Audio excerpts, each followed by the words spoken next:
we believe what we think. And we think that we are the ones who think what we think. It's insane. It's crazy. And the reason I know it's crazy is because, I mean, within 3 minutes, it was not true.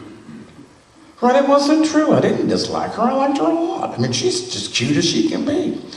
Now, if you don't realize that there's something dreadfully wrong with you, when within 3 minutes you absolutely have the opposite reality, if that's not crazy, I do not know what is crazy.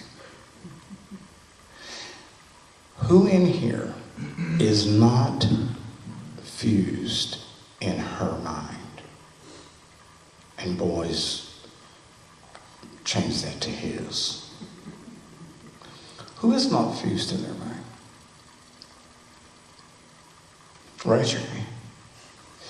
Well, maybe, to some extent, and I'm sure that the truth is, it's like levels. Some are more and some are less.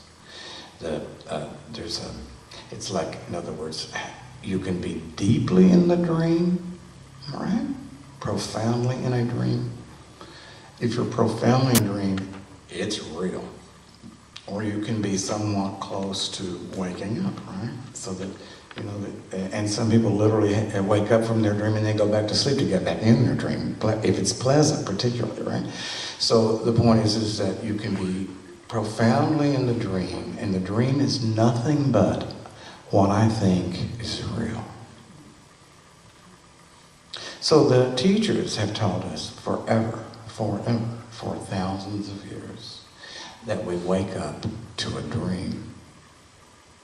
The alarm goes off and we wake up and we start dreaming. We can't believe that. We cannot believe that. To sit in this moment and look at me and say, or to have this thought, and this is a dream. It's hard, so hard to do, isn't it? It's scary. I think it's scary.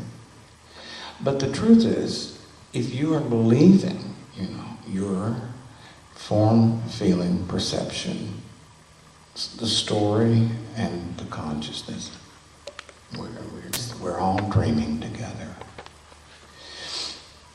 If someone is awake, and Nisargadatta has said this a lot of times, if someone is awake, they are saying, this isn't true. This isn't true. This reality is not true that you're totally in. And so we look at that person and we say, she's crazy alone, or he's crazy. We don't. Anyone who says that this is a dream to some extent, we probably think they're crazy.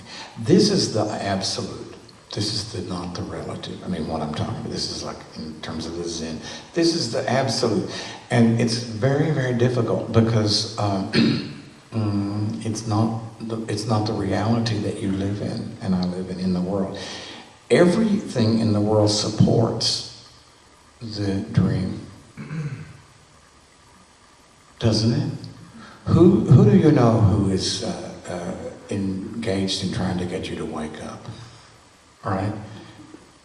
Who do you know? You just go, who do I know? Who do we know? The world is about believe this. Believe this, And the world is about, and I don't mean to say this unkindly, the world is about the law of attraction. If you just really get, right, if you really get your mind in the right gear, you can get $1 million a year. Or you can get that gorgeous, beautiful lover. I mean, in other words, the relative, right? And the problem with it, to me, was that the idea of the secret is, who is it who's getting all that stuff? It's a way of solidifying that, again, that sense of self.